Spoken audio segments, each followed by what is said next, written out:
నమస్తే, welcome to Disha TV. Municipal ఎన్నికల టికెట్ల కేటాయింపు వ్యవహారం జగిత్యాల కాంగ్రెస్లో మరోసారి చిచ్చు రాజేసింది.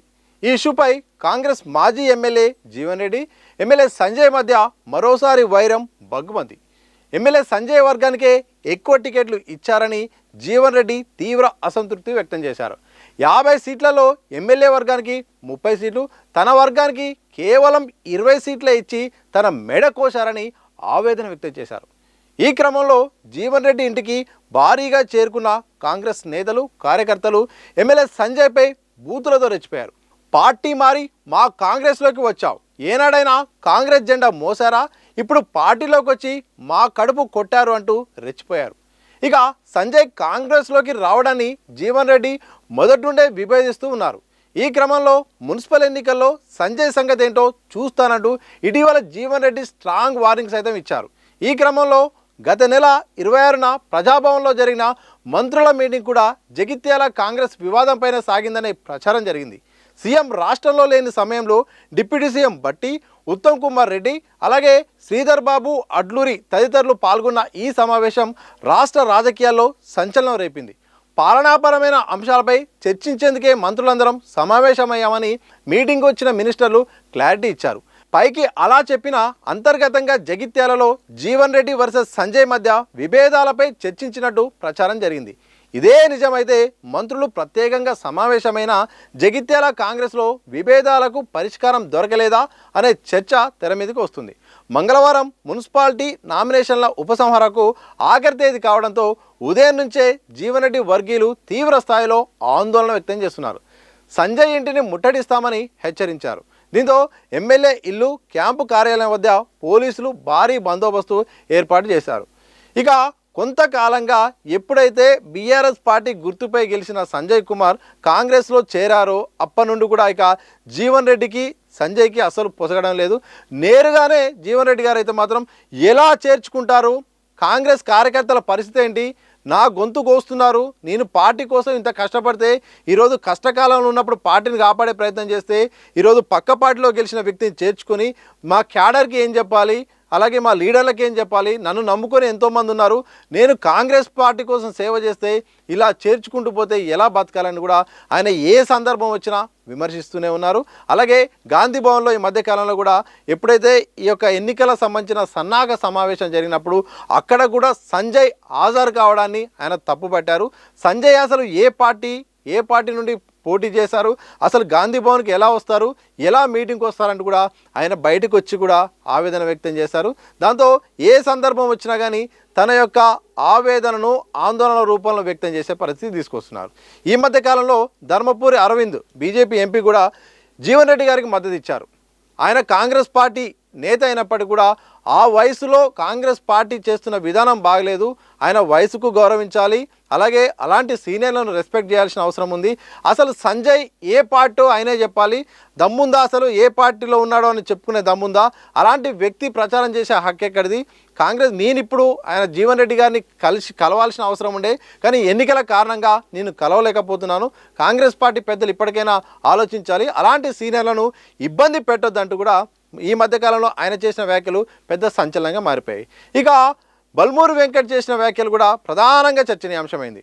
ఓ మీటింగ్లో ఎన్నికల ప్రచారంలో భాగంగా సంజయ్కి మద్దతుగా ఆయన మాట్లాడడం, అలాగే పార్టీ లైన్లో పని చేయాల్సిందే, ఎవరైనా సీనియర్ అయినా జూనియర్ అయినా పార్టీ ఒక నిర్ణయం తీసుకుంటే అది తప్పకుండా కట్టుబడి ఉండాల్సిందే, ఒక స్థాయి వరకు బాగుంటుంది కానీ ఆ స్థాయి దాటితే మాత్రం ఎవరిని కూడా చూడము అన్నట్టు కూడా ఆయన చేసిన వ్యాఖ్యలు ఇంకా తీవ్ర దుమారం కూడా వ్యక్తం చేశాయి. ఇదే సందర్భంలో జీవన్ రెడ్డి అనుచరులు, అలాగే జీవన్ రెడ్డి సంబంధించిన నాయకులు కూడా చాలా వరకు అయితే మాత్రం ఎమ్మెల్సీ వ్యాఖ్యలపై మండిపడ్డారు. ఇదే సందర్భం మరొక సందర్భం ఏంటంటే ఇటు ఉత్తమ్ కుమార్ రెడ్డి ఈ విషయంలో మాత్రం ఆ జిల్లాకైతే మాత్రం ఆయన ఇన్ఛార్జ్గా ఉండాల్సిన పరిస్థితి వచ్చింది. ఆయన కూడా ఇంటర్నల్గా చేసిన ప్రయత్నాలు కూడా ఫలించలేదని వార్తలు కూడా వస్తున్నాయి. ఒంటరి పోరాటం చేస్తున్న జీవన్ రెడ్డి మరోవైపు పార్టీ అయితే మాత్రం 10 మంది బీఆర్ఎస్ సంబంధించిన ఎమ్మెల్యేలను కాంగ్రెస్ పార్టీలో చేర్చుకుంది. ఆ యొక్క కేసు ఇప్పటికే కొనసాగుతుంది. తాజాగా ఈ స్టేషన్ గన్పూర్ సంబంధించిన ఎమ్మెల్యే కడియం శ్రీహరి కూడా స్పీకర్ నోటీసులు ఇచ్చారు. ఇక ఖైరతాబాద్ సంబంధించిన అది కూడా పెండింగ్లో ఉంది. ఇలా పార్టీ మారిన ఎమ్మెల్యేలది ఇటు కోర్టు పరంగా చాలా ఇబ్బందులు వస్తున్నాయి, ఇటు అసెంబ్లీ స్పీకర్ కూడా మొత్తం కూడా ఇటు విచారణ చేయాల్సిన సందర్భం ఉంది. మరోవైపు బయటనో సొంత పార్టీ నేతలు అయితే మాత్రం ఎవరైతే పార్టీలో చేరారో ఆ పార్టీ ఇన్ఛార్జ్ అయితే గతంలో పోటీ చేసి ఓడిపోయిన వ్యక్తికి మధ్య అలాగే కొత్తగా చేరిన ఎమ్మెల్యేల మధ్య ఈ రచ్చ అయితే మాత్రం కొనసాగుతుంది. ఏ కాన్స్టిట్యున్సీ చూసినా దాదాపు ఇదే పరిస్థితి ఎక్కువగా ఉంది. ఇలాంటి సందర్భంలో ఎంత సయోధ్య చేద్దామన్నా కానీ ఇటు అధిష్టానం ఎన్ని ప్రయత్నాలు చేసినా కానీ కొన్ని కాన్స్టిట్యున్సీలో మాత్రం ఇది పనిచేయట్లేదు. ప్రధానంగా గద్వాల దగ్గర ఇదే పరిస్థితి ఉంది. ఇక తాజాగా అయితే మాత్రం కొంతకాలంగా జగిత్యాలలో అయితే మాత్రం ఈ విషయంలో మాత్రం సర్దుమరగట్లేదు, ఇలాగే కొనసాగుతుంది. మరి జీవన్ రెడ్డి విషయంలో సంజయ్ విషయంలో ఏమన్నా సంప్రదింపులు చేసి పెద్దరికంగా అందరూ కూడా అధిష్టానం ఇన్వాల్వ్ అవుతుందా, లేకపోతే ఎవరు బుజ్జగిస్తే ఎవరు తలొగ్గుతారు, మరి ఇద్దరిట్లో న్యాయం జరగాల్సింది ఎవరైన దానిపైన మాత్రం ప్రధానంగా పార్టీలోనూ బయట మాత్రం ఈ అంశానికి ఎక్కువ కూడా ప్రాధాన్యత అయితే వచ్చింది. ఏదేమైనప్పటికీ కాంగ్రెస్ సీనియర్ నేత మాజీ ఎమ్మెల్యే ఎమ్మెల్సీ అయిన జీవన్ రెడ్డి గారు అయితే మాత్రం ప్రస్తుతానికి ఇటు నేతల క్యాడర్ సంబంధించిన లీడర్లతో వాళ్ళ యొక్క ఆవేదన ఇబ్బంది పడుతున్నారు. ఇదే సందర్భంలో సంజయ్ వ్యవహరిస్తున్న తీరుపైన కూడా ఆయన ఏ ప్లాట్ఫామ్లో ఉన్నా ఏ స్టేజ్ మీద ఉన్నా ప్రతి అంశాన్ని కూడా ఈ అంశం పైన మాట్లాడుతున్నారు. ఇక పార్టీలో చేరిన సంజయ్ కూడా ఇటు పార్టీ పరంగా కొందరు మద్దతు ఇస్తున్నారు. పార్టీ నిర్ణయాన్ని కట్టుబడాల్సిందే, ఆయన మన పార్టీలో చేర్చుకున్న వ్యక్తికి అధిష్టానము యాక్సెప్ట్ చేసినాక ప్రతి ఒక్కరు సహకరించాల్సిందే.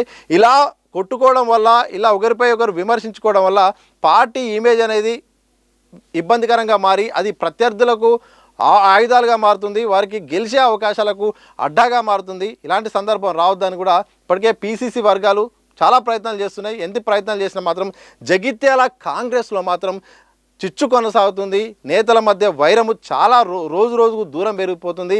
ఈ మున్సిపల్ ఎన్నికల నేపథ్యంలో మాత్రం ఇంకా అగ్గి మీద రాజేసినట్టు అయిపోయింది ఇటు అభ్యర్థుల ఎంపిక అయిపోయింది. ఎందుకంటే ఇటు ఎమ్మెల్యే సంబంధించిన వర్గానికి అయితే మాత్రం 30 సీట్లు ఇవ్వడం, అలాగే కాంగ్రెస్ సీనియర్ నేత వర్గానికి సంబంధించిన వారికి అయితే మాత్రం 20 సీట్లు ఇవ్వడం అయితే మాత్రం నా మెడ కోసారు దగ్గరుండి. నాకు జరిగిన అవమానం తట్టుకోలేకపోతున్నాను. ఇటు లీడర్లకు ఏం చెప్పుకోను, నన్ను నమ్ముకున్న వాళ్ళకు క్యాడర్కు ఏం చెప్పుకోను, వాళ్ళు ఏడుస్తున్నారు నా దగ్గరకు వచ్చి. వాళ్ళ టికెట్ల కోసం పార్టీ కోసం ప్రతిపక్షంలో ఉన్నప్పుడు 10 ఏళ్ల పాటు కష్టపడ్డారు. ఈరోజు బయట నుండి వచ్చిన ఎమ్మెల్యేకు ఎట్లా ప్రాధాన్యత ఇస్తారు, సొంత పార్టీ నేతల పరిస్థితి ఏంటంటే కూడా ఆయన మాట్లాడుతున్నారు. ఇక ఈ సందర్భంలో మరి అధిష్టానం మరి ఎలా నిర్ణయం తీసుకోబోతుంది, ఎవరిని సర్దు చెప్పబోతుంది, మరి టికెట్ల విషయంలో చివరి నిమిషంలో ఏమైనా మార్పు చేర్పులు జరిగే అవకాశం ఉంటుందా, లేకపోతే 50-50 రేషియో ప్రకారం 25-25 ఇస్తే మరి కుదురుతుందా లేదా అనేది మాత్రం తెలియాల్సిన అవసరం ఉంది. ఏదేమైనప్పటికీ మున్సిపల్ ఇటు కార్పొరేషన్ ఎన్నికల్ని అధికార పార్టీ చాలా సీరియస్గా తీసుకుంది. ఇందులో భాగంగా జిల్లాలకైతే మాత్రం మంత్రులను ఇన్ఛార్జ్గా నియమించింది. మంత్రుల పైన కూడా పెద్ద బాధ్యత ఉండడంతో వాళ్ళు సొంత నియోజకవర్గాలు చూసుకోవాల్సిన పరిస్థితి. మరోవైపు ఎక్కడైతే ఇన్ఛార్జిగా చేశారో ఆ ఇన్ఛార్జ్ దగ్గర కూడా గెలిపించుకుంటే వాళ్ళ ఇమేజ్ పెంచుకోవడానికి ప్రయత్నాలు చేస్తున్నారు. ఈ సందర్భంలో ఇక గెలుపు అనేది అనుకూలంగా ఉండాలి. ఎట్టి పరిస్థితుల్లోనూ మెజార్టీ స్థానాలు మున్సిపాలిటీలు కార్పొరేషన్లు కాంగ్రెస్ పార్టీ గెలవాల్సిన అవసరం ఉందని ఇటు పీసీసీ అయితే మాత్రం పలు ఆదేశాలు జారీ చేస్తుంది. అందుకు తగ్గట్టు వ్యూహాలు ప్రచారాలు కూడా కల్పిస్తుంది. సీఎం రేవంత్ రెడ్డి నేరుగా ఇక వరుసగా సభలు నిర్వహించడానికి ప్రయత్నం చేస్తున్నారు. ఈ సందర్భంలో మరి అంతర్గతంగా కుమ్ములాటలకు మరి కాంగ్రెస్ పార్టీ మరి ఎట్లా దీన్ని ఎదుర్కొంటుంది, రెబల్స్ బెడదను మరి ఎట్లా తప్పించుకుంటుందో అనేది మాత్రం తెలియాల్సిన అవసరం ఉంది. చూడాలి మరి జగిత్యాల కాంగ్రెస్లో జరుగుతున్న ఈ యొక్క కుమ్ములాటలు మరి ఎటువైపు దారితీస్తున్నాయి. దీనికి ఫుల్ స్టాప్ పెట్టేలాగా కాంగ్రెస్ పెద్దలు మరి దగ్గరికి వచ్చి కూర్చొని మాట్లాడి మరి ఏమన్నా సమన్వయం చేస్తారా, లేకపోతే ఇది ఎప్పటికీ కూడా ఇక సీరియల్ స్టోరీలాగా కొనసాగుతుంది అనేది మాత్రం తెలియాల్సిన అవసరం అవుతుంది.